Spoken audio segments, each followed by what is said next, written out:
Merci David. Encore bonsoir à chacun, bonsoir à chacune. Je suis content de vous retrouver. Je vais enlever le masque. J'ai assez de mal comme ça.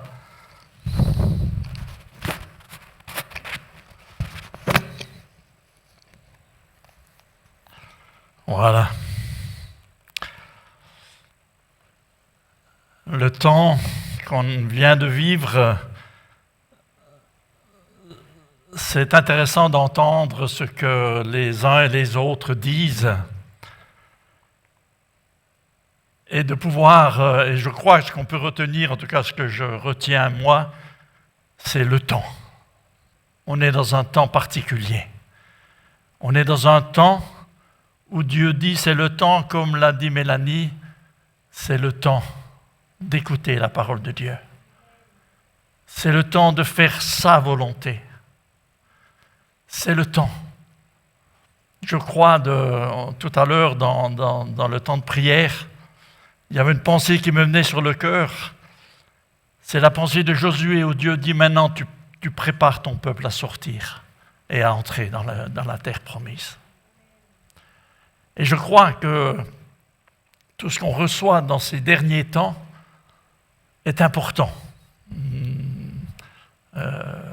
André a aussi souligné au travers d'une manière prophétique que c'est le temps. Alors, essayons de comprendre, c'est le temps de quoi ? Qu'est-ce que Dieu est en train de préparer ? Qu'est-ce que Dieu est en train de dire ? Qu'est-ce que Dieu est en train de mettre en place ? Et je pense qu'on a besoin d'avoir en même temps une oreille attentive et un cœur ouvert. Ce soir, j'aimerais partager une parole que le Seigneur a mis sur mon cœur en essayant d'entendre ce que... Vous savez, il y a des fois, on se pose des questions et puis on n'a pas vraiment des réponses. Et puis en posant la question au Seigneur, puis en écoutant, en entendant, en patientant, alors tout d'un coup, les choses arrivent gentiment. Mais j'ai été encouragé ce soir en arrivant. Il y a à peu près au début de notre conversion, quand je partageais la parole, alors j'étais dans les fabricants de joie, avec des fabricants de joie, des gamins de 5, 6, 7, 8, 10 ans. Il y en a un qui est venu, puis il m'a dit, après que j'avais parlé, il m'a dit, j'ai compris tout ce que tu as dit. Et ça m'a fait du bien, ça m'a fait plaisir. Et puis ce soir, quand je suis arrivé, il y a Luc qui m'a dit, c'est toi qui prêches ? J'ai dit oui. Il m'a dit, j'ai hâte de t'entendre. C'est ça que tu m'as dit bien. C'est ça que j'ai bien compris. J'ai hâte de t'entendre. Quel âge tu as ? 12 ans. La Bible dit, heureux ceux qui ont faim et soif. Ils seront rassasiés. Si nos cœurs ont faim et soif de la justice de Dieu, de ce que Dieu déclare juste, alors ils seront rassasiés. L'important, c'est que nos cœurs aient faim et soif, afin que les fleuves de Dieu puissent se répandre. Alors, ta parole est la vérité. Si je mets un titre ce soir, ta parole est la vérité. Vous allez me dire, ça on le sait. On est d'accord ? C'est pas un... Mais quand même, j'aimerais juste rajouter toute la parole de Dieu est vérité. Toute la parole de Dieu est vérité. L'importance de la parole de Dieu, elle est là pour dénoncer le mensonge. Elle est là pour mettre en lumière les choses qui ne sont pas justes dans nos vies. La vérité, elle est importante pour dénoncer ce qui n'est pas juste. Et je crois que Dieu, et si on comprend que la vérité, que toute la vérité, vous savez, une moitié de vérité peut être un parfait mensonge. Une moitié de vérité peut être un parfait mensonge. C'est pour ça que je souligne en disant, ta parole, toute ta parole est la vérité. Et l'important, c'est de prendre tout ce qui est dans la parole de Dieu, pas seulement une partie. Vous savez, le mensonge, ce n'est pas toujours ce qu'on croit. Le mensonge, quand on souligne là, c'est croire qu'on est dans le vrai alors qu'on est dans le faux. Le mensonge, c'est penser que je suis juste et que je ne le suis pas. Ça veut dire que l'ennemi a réussi à justifier le mensonge dans nos cœurs. Il nous fait croire que c'est juste et qu'en réalité, c'est faux. Alors c'est un petit peu mon sujet ce soir. Faites-moi grâce, mais ayons un cœur humble ce soir, face à la vérité. On ne doit pas dire, oui, moi je sais que la parole est ceci, c'est ça. Chaque fois qu'on prend la parole, on devrait dire, Seigneur, instruis-moi. Comme on disait, le disciple, c'est celui, la Bible dit, faites de toutes les nations des disciples. Le disciple, c'est celui qui est prêt à apprendre. Ce n'est pas celui qui sait. Ce n'est pas celui qui dit, je sais déjà. Le disciple, c'est celui qui dit, Seigneur, enseigne-moi. Et si nos cœurs sont ceux-là ce soir, Dieu va nous toucher. Dieu va nous remplir et Dieu va nous faire déborder. Je prends deux exemples de ceux qui ont été trompés. Les vierges folles. Elles pensaient que les choses étaient justes, étaient en ordre, étaient bonnes, étaient prêtes. Et l'époux est venu et elles n'étaient pas prêtes. Elles pensaient qu'elles étaient dans la vérité et il y avait une part de mensonge dans tout ça. La Bible nous parle de l'église de Laodicée. Dieu dit à l'église de Laodicée, tu dis, je suis riche, je me suis enrichi, je n'ai besoin de rien, et tu ne sais pas que tu es pauvre, aveugle et nu. L'église de Laodicée pensait que parce qu'elle avait des richesses, parce que tout allait bien dans leur vie, ils n'avaient pas besoin d'autre chose. Ils pensaient que c'était des choses matérielles qui étaient importantes. Mais en réalité, Dieu dit ce qui est important, c'est que ton propre cœur soit en accord avec ce que moi je dis. Ce n'est pas que tu aies une belle maison, une belle voiture ou autre, un bon compte en banque. C'est que ton cœur s'attache à moi. C'est que ton cœur me recherche. C'est que ton cœur ait faim et soif de ma justice.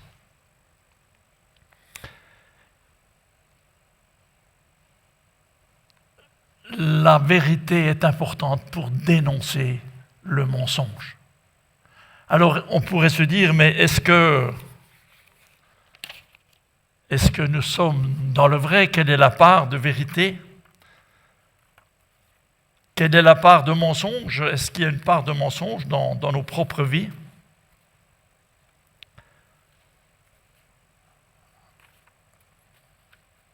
On pourrait dire, j'ai la vérité.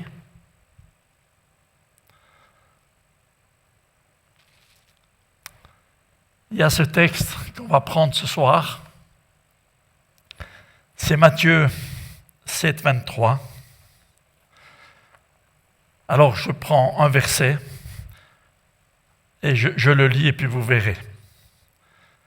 Ceux qui me disent « Seigneur, Seigneur » n'entreront pas tous dans le royaume des cieux, mais seulement celui qui fait la volonté de mon Père qui est dans les cieux. Plusieurs me diront ce jour-là « Seigneur, n'avons-nous pas prophétisé par ton nom? N'avons-nous pas chassé les démons par ton nom?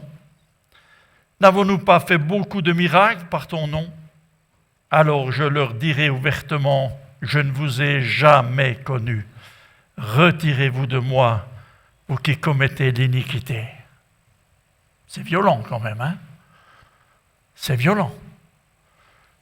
Des gens qui avaient reçu l'Esprit de Dieu, qui avaient la puissance de Dieu pour guérir les malades, pour chasser les démons, pour faire des miracles. pour prophétiser, parler de la part de Dieu. Et Dieu leur dit, je ne vous ai jamais connus. Des gens qui étaient trompés à ce point-là. Alors on peut se dire, Seigneur, mais quelle est la part de vérité qu'on a besoin de comprendre, qu'ils avaient besoin de comprendre à ce moment-là, mais en même temps que nous, on a besoin de comprendre.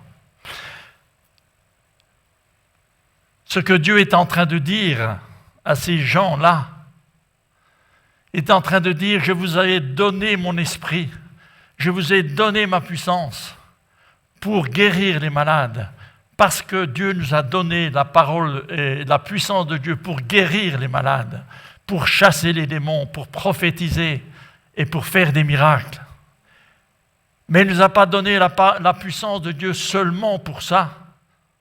Il nous a donné la puissance de Dieu surtout pour transformer nos vies, pour changer nos cœurs, pour nous rendre semblables à l'image de son Fils Jésus, comme je vous disais la dernière fois. Nous pouvons faire des miracles, nous pouvons prophétiser, parler de la part de Dieu. Si nos cœurs ne sont pas transformés par sa grâce, par sa puissance, Dieu nous dira un jour, je ne t'ai jamais connu. Donc l'importance, c'est de comprendre ce que Dieu est en train de dire quand il dit ça. Alors vous avez vu que c'était Matthieu 7, 27. Alors, on va voir qu'est-ce que Jésus a dit avant et après, parce que c'est quand même une parole qui est tellement puissante qu'on a besoin de comprendre qu'est-ce que Jésus est en train de dire quand il dit ça.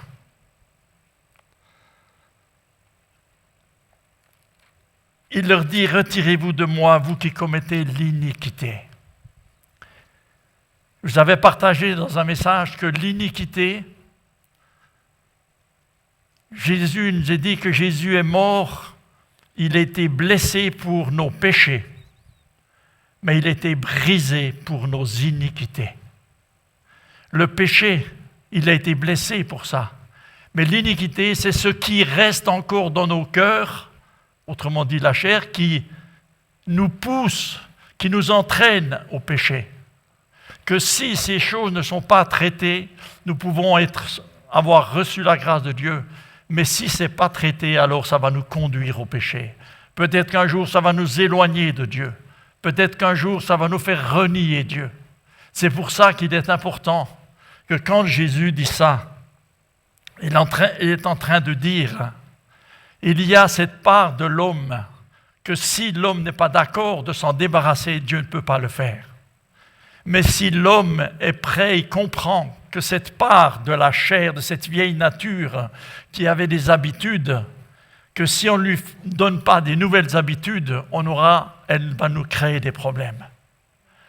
Donc, c'est ce que Jésus est en train de dire, retirez-vous de moi, vous qui commettez l'iniquité, qui ne voulez pas vous débarrasser de ces vieilles habitudes, de ce qui vous entraîne au péché, vous voulez continuer à aller dans ce sens-là. Et c'est là ce que Jésus est en train de souligner à ce moment-là. Alors, au verset 13, Jésus dit « Entrez par la porte étroite, car large est la porte, spacieux est le chemin qui mène à la perdition, et il y en a beaucoup qui entrent par là. Mais étroite est la porte et resserré le chemin qui mène à la vie, et il y en a peu qui les trouvent. » Jésus met en garde ceux qui écoutent en disant il y a deux portes, il y a un chemin étroit et un chemin large. Prenez garde de prendre le bon chemin, d'être sur le bon chemin. Il y a un chemin large qui mène à la perdition. Mais ce sont des gens qui entendent, ce sont des gens qui croyaient en Jésus. Et puis, il continue en disant au verset 15, « Gardez-vous des faux prophètes.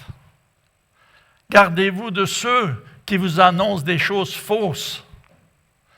Gardez-vous des faux enseignants. Gardez-vous des faux docteurs. » Il est en train de vraiment les mettre en mise en garde. Parce que le faux docteur, les faux enseignants, ils annoncent un chemin large. Le vrai docteur, le vrai message, c'est celui qui annonce un chemin étroit. Le faux dit, tu peux y aller, pas de problème, Dieu t'a gracié, tu peux continuer comme ça. Mais le vrai, il annonce un chemin étroit. La Bible dit que les faux, vous les reconnaîtrez à leurs fruits. Le faux, on le reconnaît à son fruit. Alors maintenant, j'aimerais simplement vous dire, cela nous concerne tous maintenant. Quelle est la part de faux qu'il y a dans mon cœur? Quelle est la part de faux que je justifie? Vous savez, la chair veut toujours justifier le faux. Elle aimerait trouver une part à vivre. La Bible dit, tu la mets au poteau, tu la mets à la croix. Mais elle aimerait vivre. Et elle peut nous tromper. Alors Jésus alors on revient un petit peu plus loin encore avant. Jésus va dénoncer ce qui est le faux, afin de mettre en garde ses auditeurs. Il dira à un moment donné, le faux,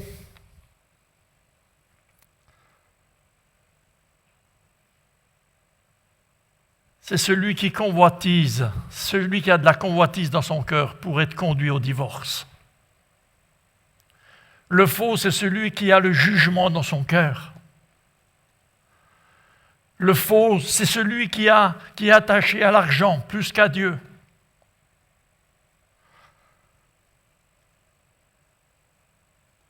Le faux, c'est l'hypocrite. Celui qui a une parole et qui n'a pas un cœur qui correspond. Jésus dit, ça, c'est le faux. Et en tant que chrétien, on doit se dire, Seigneur, quelle est la part du faux qu'il y a en moi? Quelle est la part de faux qu'il y a dans mon cœur, Seigneur? Est-ce que j'ai parfois... Vous savez, ce qu'il y a, le problème, c'est que tout ce que Jésus dit là, la convoitise, le jugement, l'amour de l'argent ou l'hypocrisie, on en a tous. On a tous quelque part une fois de la convoitise dans son cœur, une fois du jugement au sujet de l'un ou de l'autre, une fois attaché peut-être que l'argent a plus d'importance que Dieu. Mais ce n'est pas le problème d'avoir ces choses dans son cœur, c'est de les accepter comme c'est normal. Ça, c'est pas normal. Ce que Dieu nous demande, c'est que quand ces choses apparaissent dans nos cœurs, alors on puisse aller vers lui. Regardez le texte qui suit tout ça. Verset 7, Matthieu 7. Demandez, l'on vous donnera, cherchez, vous trouverez, frappez, l'on vous ouvrira, car quiconque demande reçoit, celui qui cherche trouve, et l'on ouvre à celui qui frappe. Lequel de vous donnera une pierre à son fils s'il lui demande du pain? Ou s'il demande un poisson, lui donnera-t-il un serpent? Si donc méchant comme vous l'êtes, vous savez donner de bonnes choses à vos enfants, à combien plus forte raison votre Père qui est dans les cieux donnera-t-il de bonnes choses à ceux qui les lui demandent? Jésus est en train de dire, lorsque vous voyez le mensonge dans votre cœur, lorsque vous voyez des fruits qui sont faux, allez vers Dieu, tapez à sa porte, cherchez-le, frappez à sa porte s'il n'ouvre pas, s'il n'a pas entendu, vous avez l'impression qu'il n'a pas entendu, demandez et vous recevrez, cherchez et vous trouverez, frappez et on vous ouvrira. Le Seigneur dit, si tu viens vers moi, à qui est l'homme qui a des enfants que quand il lui demande du pain, il lui donne une pierre? Il n'y en a pas. Il a dit, vous, méchants comme vous l'êtes, si vous me demandez de vous débarrasser, si vous me demandez de vous venir en aide, à cause de votre fruit ou de votre convoitise ou bien de votre jugement, Seigneur, je ne veux plus vivre avec le jugement dans mon cœur. Viens à mon secours. Au secours, Seigneur, délivre-moi. Là, vous êtes en train de traiter le problème de fond, le problème de l'iniquité. L'iniquité, c'est ce qui est là et qui peut surgir à tout moment. Mais quand elle apparaît, quand elle veut produire son fruit, le Seigneur dit, viens vers moi, frappe à ma porte, demande-moi, cherche-moi, et là, moi je te répondrai. Vous savez, quand il est dit, demandez, vous recevrez, cherchez, vous trouverez, ça veut dire que si vous l'avez demandé, si ça ne vient pas la première fois, si les choses, vous avez l'impression qu'elles ne changent pas, le Seigneur dit, insiste. Insiste jusqu'à ce que j'ouvre la porte si des choses te paraissent fermées. Mais ne reste pas dans cet état-là. Crois que si ton Père naturel est capable de donner des bonnes choses, combien plus forte raison, moi je suis capable de te venir en aide. Je suis capable de te délivrer. Je suis capable de te venir en aide. Et c'est là ce que le Seigneur est en train de dire. Le pire, ce serait de voir ces choses qui viennent dans notre cœur et de les accepter comme du vrai. Et c'est pour ça que l'attitude de cœur, vous savez, moi je ne crois pas que le Seigneur est en train de dire, alors vous pouvez entrer dans le royaume de Dieu, si quand vous serez, n'aurez plus ces choses-là. Non, je ne crois pas. Il est en train de dire, quand quelqu'un fait tout, quand il voit ces choses, il crie à moi. Vous savez, c'est une attitude de cœur qui permet à Dieu de venir changer votre cœur. Dieu cherche l'attitude de cœur, il n'est pas en train de dire « j'attends que tu aies tout réglé ces problèmes dans ta vie ». Mais quand Dieu dit que c'est une attitude de cœur qui lui permet d'agir dans nos cœurs, si je ne suis pas d'accord, si j'accepte toutes ces choses comme du vrai, alors le Seigneur ne peut rien faire dans ma vie. Mais si je viens frapper à sa porte en disant « Seigneur, je ne veux plus vivre avec ça. Ça fait des années peut-être que je vis avec des mensonges, avec quelque chose dans mon cœur que je ne veux plus vivre avec. Seigneur, ouvre-moi. Seigneur, fais quelque chose pour moi. » Vous croyez que le Seigneur ne le fera pas? Il dit « Vous savez donner des bonnes choses à vos enfants. À combien plus forte raison le Seigneur vous donnera de l'aide si vous lui demandez. » Regardez l'apôtre Pierre, il nous donne un résumé. Il nous donne un résumé de ces choses. Ça, c'était Jésus qui nous disait ça, mais regardez ce que dit l'apôtre Pierre. 2 Pierre 3, 2.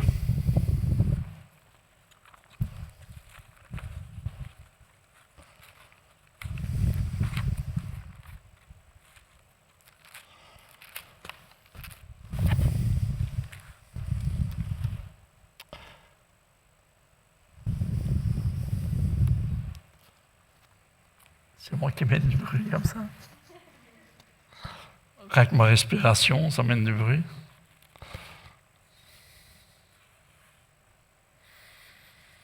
Alors 2 Pierre 1, 11 déjà. Je disais tout à l'heure que l'importance, on dit on connaît la vérité. Moi je connais la vérité. On connaît bien la vérité, je crois, d'un Jésus sauveur. On connaît la vérité de Jésus qui nous a sauvés. On connaît la vérité de ce qu'il a fait pour nous sauver. Mais est-ce que nous connaissons la vérité d'un Dieu Seigneur? Est-ce qu'on connaît la vérité d'un Dieu Seigneur? Quelle est la vérité pour que Dieu règne dans nos cœurs? Et c'est pour ça que si nous nous contentons d'une demi-vérité, si nous avons seulement un Jésus sauveur, mais nous ne connaissons pas un Jésus Seigneur, nous aurons des problèmes. Regardez ce que l'apôtre Pierre dit.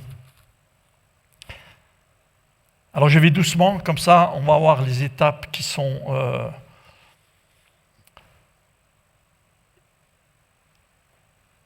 Ce n'est pas ceux qui me disent « Seigneur, Seigneur » qui entreront, mais ceux qui font la volonté de mon Père, qu'on a commencé par ça. Alors ici, il est dit, 2 Pierre 1, 3, « Sa divine puissance nous a donné tout ce qui contribue à la vie et à la piété au moyen de la connaissance de celui qui nous a appelés par sa propre gloire et par sa vertu. Ça veut dire que la puissance de Dieu qui nous a donné par son esprit nous a donné tout ce qui peut, nous avons besoin pour découvrir la vie. Tout dans la puissance de Dieu est là. Dieu nous a tout donné pour que nous puissions découvrir sa vie. Celle-ci nous assure de sa part les plus grandes et les plus précieuses promesses, afin que par elle vous deveniez participants de la nature divine. Participants de la nature divine. En fuyant la corruption qui existe dans le monde par la convoitise, en fuyant les choses qu'on a nommées tout à l'heure. À cause de cela même, faites tous vos efforts pour joindre à votre foi la vertu. Et la vertu, la connaissance, la maîtrise de soi, la maîtrise de soi, la patience, la piété, à la piété, l'amitié fraternelle, et à l'amitié fraternelle, l'amour. Car si ces choses sont en vous et y sont avec abondance, elles ne vous laisseront pas oisifs ni stériles pour la connaissance de notre Seigneur Jésus-Christ. Mais celui en qui ces choses ne sont point est aveugle, qu'il ne voit point de loin, et il a mis en oubli la purification de ses anciens péchés. C'est pourquoi, frères, appliquez-vous d'autant plus à affermir votre vocation et votre élection, car en faisant cela, vous ne broncherez point. C'est ainsi en effet, écoutez bien, que l'entrée du royaume éternel de notre Seigneur et Sauveur, Jésus-Christ, vous sera largement accordée. Si à la place du jugement, si à la place de la convoitise, si à la place de l'amour de l'argent, on vient sur le terrain de la foi, la Bible dit, si tu fais tous tes efforts pour joindre à la foi, ça veut dire que quand tu vas vers Dieu, tu cries à Dieu, c'est la foi qui intervient. Tu as confiance que lui va répondre à ta demande. Tu as confiance que lui t'entend quand tu lui parles. Alors c'est lui qui mettra dans ton propre cœur la piété. Il mettra la connaissance de son Fils. Il mettra l'amour fraternel. Il mettra l'amitié fraternelle, la maîtrise de soi. C'est l'Esprit de sa divine puissance qui transforme. Chaque fois qu'on crie au Seigneur, Dieu fait l'échange. Entre le doute, il met la foi. Entre le non-pardon, il met la grâce. Ça, c'est ce qu'il dépose dans nos cœurs. Ce que Dieu est capable de faire quand on crie à lui par la foi. On doit apprendre à lui faire confiance. Seigneur, si je viens à toi, vous savez, quand il dit à combien plus forte raison, vous qui êtes mauvais, entre guillemets, enfin, il n'a pas mis entre guillemets, il l'a dit. Ça veut dire, si on se compare, vous et moi, vous croyez que je ne suis pas capable de répondre à vos besoins? Vous croyez que je ne suis pas capable de répondre à vos demandes? Si vous me demandez de purifier votre cœur, vous croyez que je ne vais pas le faire? Si vous me demandez de vous débarrasser de l'amour, de l'argent, vous croyez que je ne vais pas le faire? Si je vais le faire, il est en train d'enfoncer le clou en disant, mais vous êtes mauvais, moi je suis bon, alors si vous savez faire du bon en étant mauvais, moi qui suis bon, je suis capable de faire des bonnes choses. Et c'est pour ça que Dieu est en train de dire,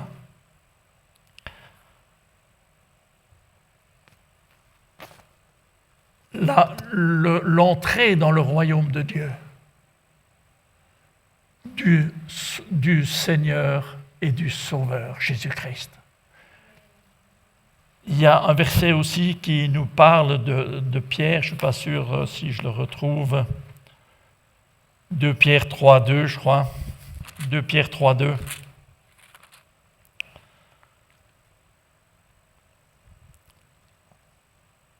Afin que vous vous souveniez des choses annoncées d'avance par les saints prophètes et du commandement du Seigneur et Sauveur enseigné par les apôtres. Les apôtres enseignaient un Jésus Sauveur et un Jésus Seigneur. L'enseignement des apôtres était quelque chose qui parlait d'une vérité d'un Jésus Sauveur et d'un Jésus Seigneur. Un Jésus sauveur seulement n'est pas toute la vérité. Nous avons besoin d'entendre et recevoir et de rechercher la vérité d'un Jésus sauveur, mais aussi d'un Jésus Seigneur. Cette vérité qui transforme nos cœurs, cette vérité qui nous aligne et qui permet à Dieu de changer nos cœurs. L'apôtre Pierre dit, si ces choses-là sont en vous, si ces choses-là, vous ne broncherez pas. Non, il ne dit pas ça. Il dit, vous ne broncherez jamais. Vous imaginez? Si ces choses sont en vous, vous ne broncherez jamais. Si à la place du jugement, à la place de la convoitise, à la place de l'amour de l'argent, de l'hypocrisie, il y a la vertu, la connaissance, la maîtrise de soi, la patience, la piété, l'amitié fraternelle, l'amour. Si ces choses sont là en abondance, il dit, vous ne broncherez jamais. Alors on revient dans Matthieu 7. Et puis on regarde ce que Jésus a dit après avoir dit ces paroles. Ce n'est pas ceux qui me disent Seigneur, Seigneur, qui entreront dans le royaume de Dieu, mais ceux qui font la volonté de mon Père. Et puis après, il donne une image. Il dit, c'est pourquoi quiconque entend ces paroles que je dis et les met en pratique sera semblable à un homme prudent qui a bâti sa maison sur le roc. La pluie est tombée, les torrents sont venus, les vents ont soufflé et se sont jetés contre cette maison. Elle n'est point tombée parce qu'elle était fondée sur le roc.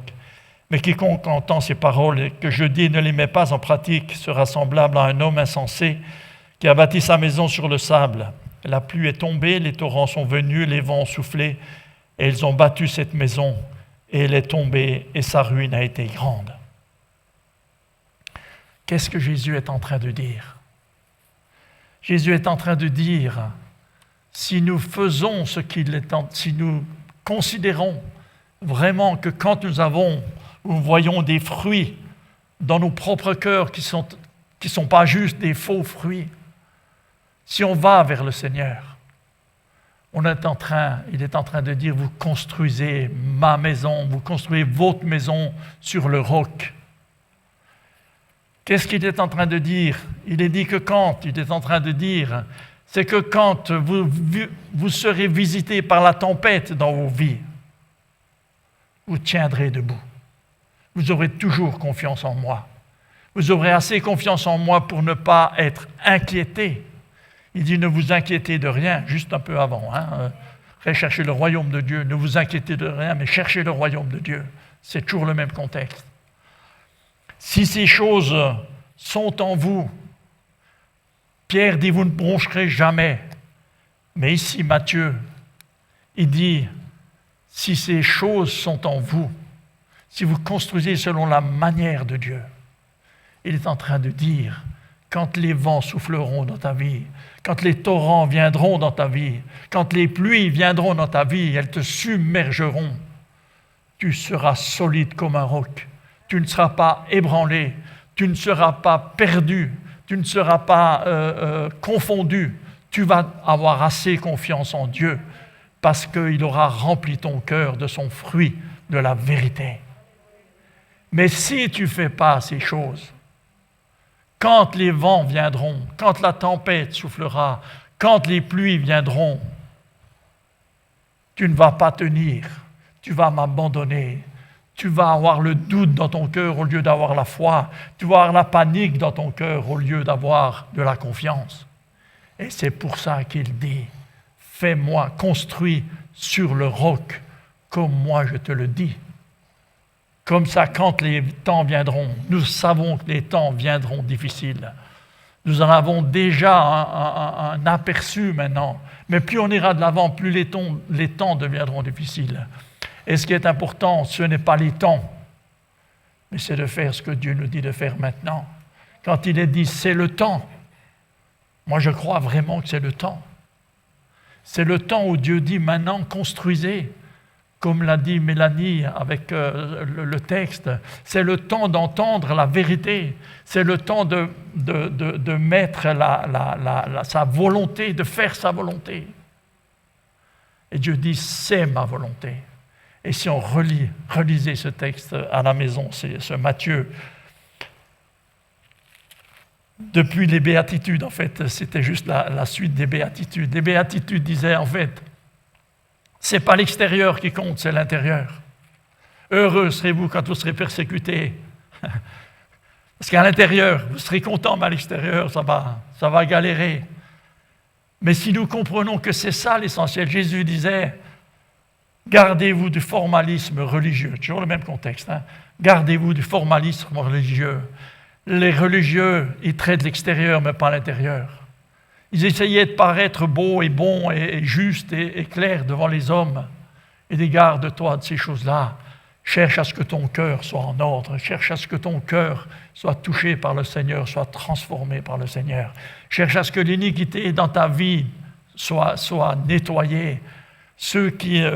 Pierre dit, ceux qui ont mis en oubli leurs anciens péchés, ceux qui ont mis en oubli les choses qui les attirent au péché, sont aveugles. À un moment donné, notre vue, on ne voit plus les choses d'en haut. Mais lorsque nous entrons dans ces choses, Dieu nous ouvre la vue. Dieu nous montre les choses. Dieu nous fait comprendre les choses. Vous connaîtrez, vous aurez la connaissance de mon Fils. Si vous avez la piété, alors vous aurez la connaissance de qui est Jésus. Et nous avons besoin de découvrir, c'est le temps de connaître vraiment qui est Dieu, qui est notre Sauveur, mais qui est notre Seigneur. Celui qui est là pour régner dans nos vies, celui qui est là pour changer nos vies. Je le redis pour qu'il n'y ait pas de confusion.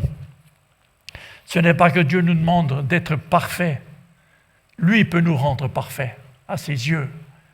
Mais il nous demande une attitude de cœur qui ne transige pas avec le faux, qui ne transige pas avec les fruits, de voir des fruits qui sont là, qui sont mauvais, et qu'on dit, mais on ne peut rien faire d'autre, on vit avec. Non, le Seigneur dit, ne laisse pas ces choses grandir dans ta vie. Mais va vers lui, va frapper à sa porte, va lui demander, va chercher, et tu trouveras, et il t'ouvrira.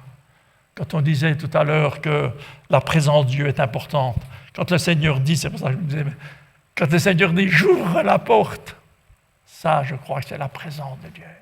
Frappe à ma porte, et tu entreras. Je ne sais plus comment il est dit. Mais entre, j'ouvre la porte. Celui qui frappe à ma porte, je lui ouvre, le Seigneur dit. Alors entrons dans la présence de Dieu. Recherchons la parole de Dieu. Luc, tu es d'accord? Amen. Amen. T'as compris? Amen. Sois béni, Luc. Vraiment. Seigneur, nous voulons te remercier, te rendre grâce pour la vérité de ta parole. Seigneur, Jésus disait, ta parole est la vérité. Et nous voulons te remercier pour la vérité de ta parole.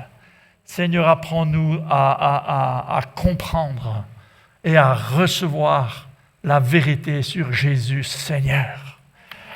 Nous connaissons Jésus Sauveur, mais nous voulons te connaître comme Jésus Seigneur. Le Seigneur de nos vies, le Seigneur qui transforme, le Seigneur qui conduit dans la victoire sur le terrain des promesses.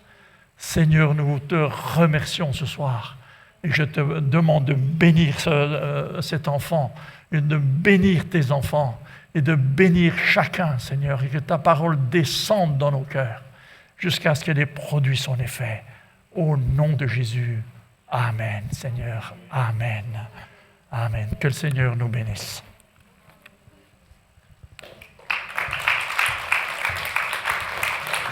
Amen.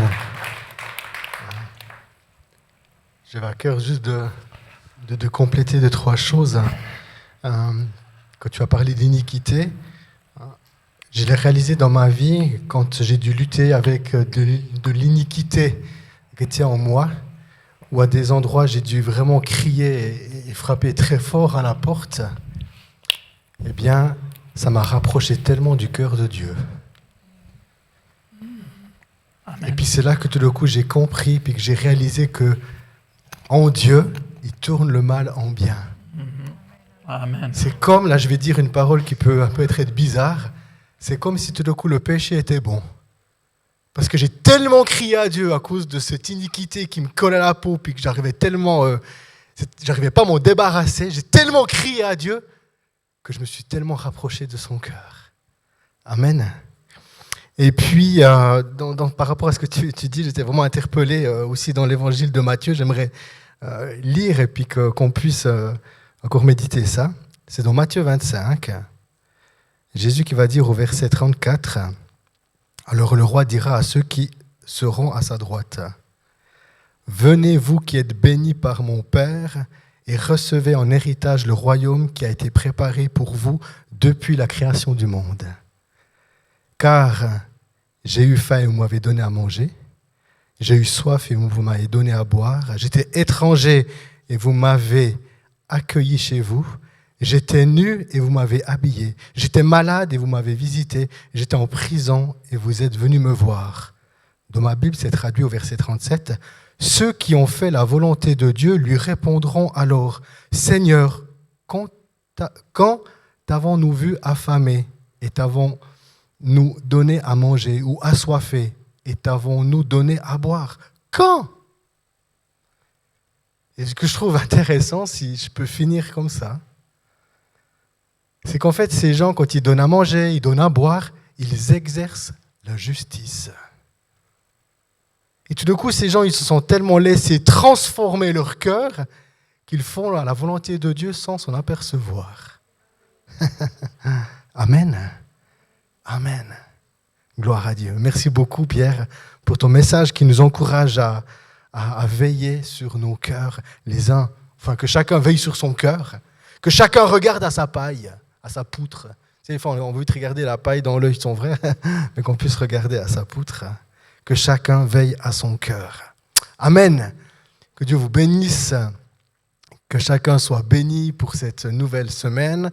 N'oubliez pas, mardi, pour la première fois, nous avons une soirée de méditation face à la parole de Dieu à 20h. Pas besoin de s'inscrire. On va juste noter les noms à l'accueil. Et puis, n'oubliez pas aussi cette formation Tilt qu'on aimerait mettre en place pour les ados. Si, en tout cas, 2 ou 3 personnes seraient intéressées à participer à l'organisation, eh bien, sans autre, venez me voir. Bon dimanche, bon fin de dimanche à chacun. Et au revoir à tous ceux qui nous suivent sur le streaming.